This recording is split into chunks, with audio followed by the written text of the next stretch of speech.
Bismillah ar-Rahman ar-Rahim, alhamdulillah, wa salatu wa salam rasulillah, sallallahu alayhi wa sallam. Assalamu alaikum wa rahmatullahi wa barakatuh. It's your brother Gabriel Al Romaani. Welcome to another episode of Real Problems, Real Solutions. The question is about marriage and divorce. Why do so many Muslims divorce today? There's high rates of divorce. Some statistics are showing very high rates in the Muslim communities in the West as well as in the Muslim countries. Now, I'm going to share with you a theory that I have that is grounded in my professional experience over the past 17 years or more in Dawah. Why do I think that there's so much divorce? First of all, I believe that people don't understand the concept of marriage. There's a distorted concept of marriage. And that is due to before, let's say 10, 15 years ago, where social media was not so popular, it was mostly due to TV, movies, what marriage and relationships were portrayed like in Hollywood, Bollywood, and so on. And now we have social media.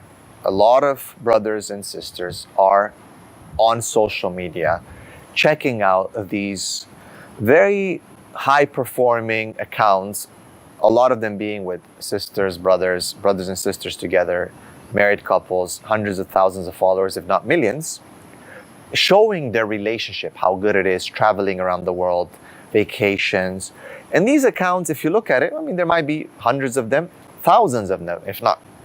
TikTok, Instagram, Facebook. A lot of Muslims follow them. Muslim Muslim cute couple relationships, cute hijabi, cute Muslim, I am going to Jannah with my husband. Whatever these kind of account names that you might find, some of them being very cringe. And the Muslims are following in, automatically, we human beings, the psychology of the human mind, the human being, is that we compare. There's a standard and we benchmark against that standard, our own lives. If we're not married, we say, well, this is how I would like to be. I travel to Dubai, to the Maldives, take all these nice selfies with the new iPhone, nice account, everyone's saying, mashallah, how beautiful, wow, I love you, you're so inspirational, and so on and so forth. So that's before marriage, brothers and sisters. They say, wow, I want to be like that. I wish that's the kind of relationship I would like to have. After they get married, they're still watching the same things, and now they're able to gauge, to assess their current relationship much better because now they actually have someone in their lives. So they're saying, wait a second, I'm not getting what I wanted. What I have is not what I see on social media. I must have a horrible marriage. Let me divorce because depends where I live. Government might say, no problem, we'll support you, we'll give you social welfare, we'll give you a house. How about, did your husband hit you? Or did this one abuse you? Or whatever, because we can help you. You can, in some countries, no problem, be single. There's good jobs for you. Actually, women will get paid even more. So, they're encouraged to divorce. But that's the first issue. We have a distorted understanding of what marriage should be like. And the solution for that is just look at the best society that existed, that at the time of the Prophet ﷺ in Medina, and see that they had issues. Marriage was not just about some romance. Should there be romance and love? Where the Prophet ﷺ loved Khadija so much, and he loved Aisha radiallahu anha so much, and they did have romance. However, does that mean that every single relationship that the Prophet ﷺ would have with all his wives were all romantic and this and that? And even with Aisha, for example, there was certain issues sometimes. This is normal. So when we look at that, that's the solution. We need to look to understand what marriage means in Islam. First and foremost, marriage is an aqd. It is a contract. And Umar Khattab explains to us this in a saying where he says, look, not every marriage is about love. but it's about taqwa. Some of the scholars advise the women, marry a man who has taqwa. Because if he loves you, it'll be great. If he does not, which could happen, he will not wrong you because he fears Allah subhanahu wa ta'ala. And same way with the women as well. That's the definition of marriage. It's a contract. Why is it a contract? You see, when you talk about emotions, those are abstract. You cannot gauge or measure emotions, can you? Cannot. Oh, I love you more. No, I love you more. No, I love you more. Why don't you say I love you? Sometimes sisters, when they meet, I love you, honey, how are you? With each other. They throw the word love a bit more often, and it's looser than men do. Men don't meet and say, oh, hey, what's up, bro? I love you. Hey, bro, I love you too. Wow, you look great. Wow, look at that. Sisters are a bit more easy with the word love. At the same time, they'll attack their husband and say, why? Oh, you never say love. I love. No, I love you more. No, you never say it, so therefore I love you more. You cannot measure love through just emotions. There's no emotional gauge. It is abstract.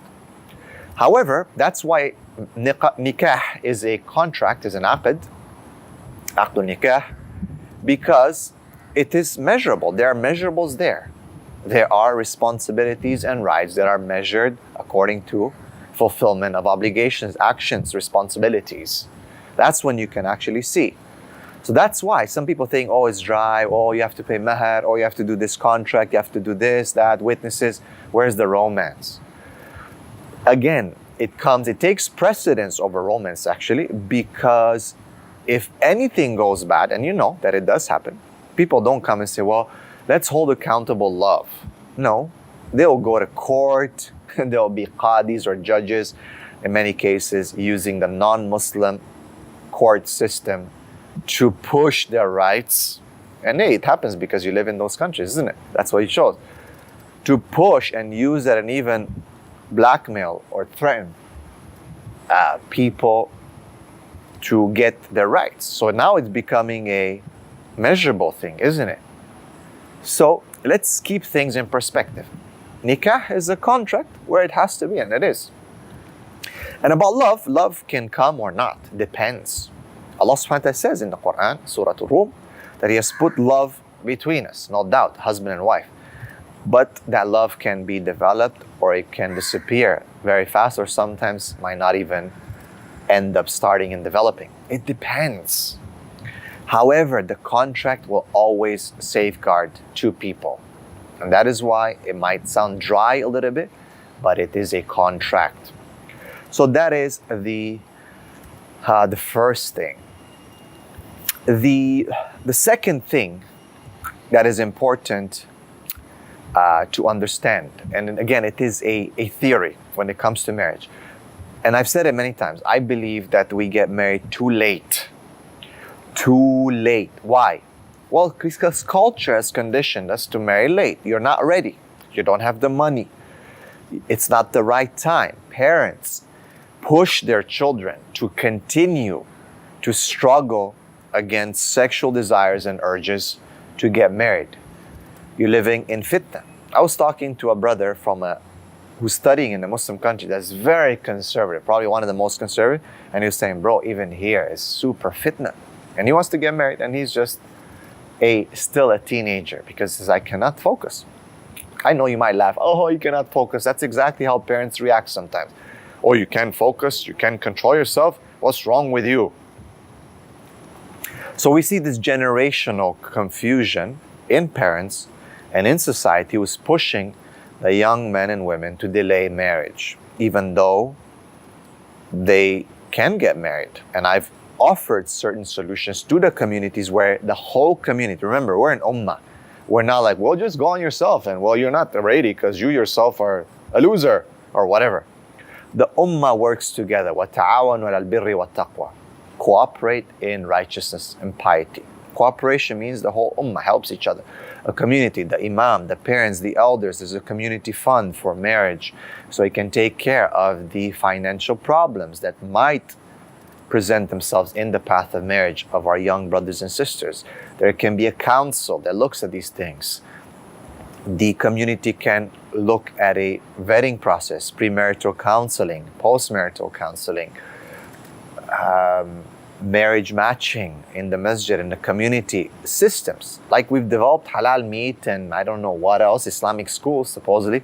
Why can we solve these problems that are actually at the core of some of our issues in our communities? Al-afafa, or chastity, when it comes to sexual issues, is a huge thing. People dismiss it by saying, oh, everything is about sex and you guys cannot hold yourself and it's you men, it's your fault. Actually, I was reading today, and I'm going to check this study. The Malaysian police released a survey that was targeting girls and understanding what they feel about sex.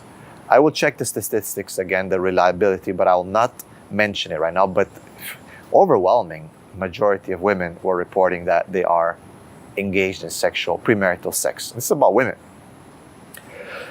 So what happens is, let's look at this, a theory, again, based on my experience with clients and what I see premarital and postmarital. So we delay marriage for so many excuses. And you have to understand the way the human mind develops, the personality of someone, man or woman. When they are younger, it's much easier. 17, 18, 19, 20, it's getting harder. 30, when most people now get married, 26 to 30. Men sometimes delay it up to 33, 35. You know, you have to graduate, you have to get a job, you have to make enough money, you have to get an apartment, furnish it. The girl as well now has to be educated, master's, PhD, and then. A lot of people get married in their 30s, let's say, early 30s. Already your mindset is pretty much formed. You have to understand that. So now you are told, hey, here's this stranger that you barely know, a couple months, maybe a few months, get married, we'll put you in one house, live together. You've already formed your own habits by yourself. And it might be that they don't match to the habits of this sister. So arguments, problems, resentment, issues, you let it stay, you keep thinking maybe it's gonna go away, which it will not, because it's very deeply rooted in your identity, in your personality. So after, let's say, 5 years of marriage, you finally come to a counselor and say, man, you know, it's over. Or if you haven't divorced yet. And you ask him why? Well, because of this, and she does that. And she says, well, he does this and that, and I cannot stand it. He leaves his dirt in the sink, and she doesn't want to do this, and all kinds of problems that are usually based on personality and habits that have been developed over the years. So how do you expect people to get along? On the other side of the spectrum, if people get married earlier and we find these solutions, we develop these systems that I've talked before in my videos, where the community, the imam, the masjid board, I don't know what they're doing, start looking at problem solving, thinking outside of the box, and stop caring about what culture thinks and what society thinks, and start looking at what Islam thinks and says, and the Sunnah and the Qur'an. So if we get our brothers and sisters married earlier, what happens is you start learning together. You get married early, you start developing your personality together. You are friends, you learn together, you have more flexibility when you're a bit younger than later on. So you adapt a bit easier. Will it be perfect? Will you be in perfect synergy? No, most likely not. But you have a better chance of adjusting and being together and working together and cooperating and putting up with each other's issues and fixing those habits and being able to adjust to each other. Then when you get married at 30, 35, mark my word, think about it. Think about the development of personality, all the theories around this issue, the fitrah and how it develops. We are closer to our nature when we are younger than when we are older. There's a lot more application of the external stimuli on our personality and our development when we are older, because more time has passed, so we've been exposed to more stimuli. And as culture changes, seems towards the worst, obviously it makes sense that it will be a more of a negative development of our personality and our traits and our behavior. So when you get married earlier, yes, it's not easy. Someone asked me, well, I want to be a man first before I get married. I said, no, you become a man by getting married, by going through those difficulties with your wife, all those challenges that you can easily handle much better when you're younger. You have more stability in terms of just the way you are.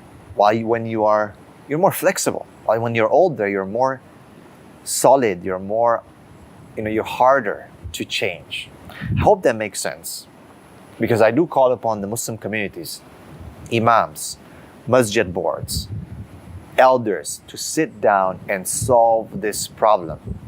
Don't allow the non-Muslim culture to affect you.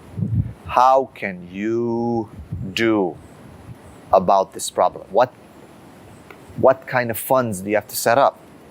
Pull money together, invest together, bring the right counselors, send people for training, solve this problem, because sexual misconduct and misbehavior, dating, homosexuality, lesbianism, masturbation, pornography is destroying you, and you don't even know it because it's not apparent.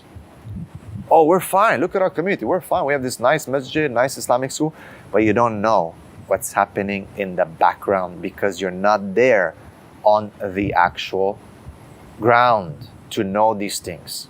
You just see the apparent things. May Allah subhanahu wa ta'ala guide us. Barakallahu feekum. Please check out the descriptions and the links in this video and support me to do more videos as such and educate the community by becoming a patron. $3 a month can help us make more videos, inshallah, and help more people around the world. Assalamu alaikum wa rahmatullahi wa barakatuh.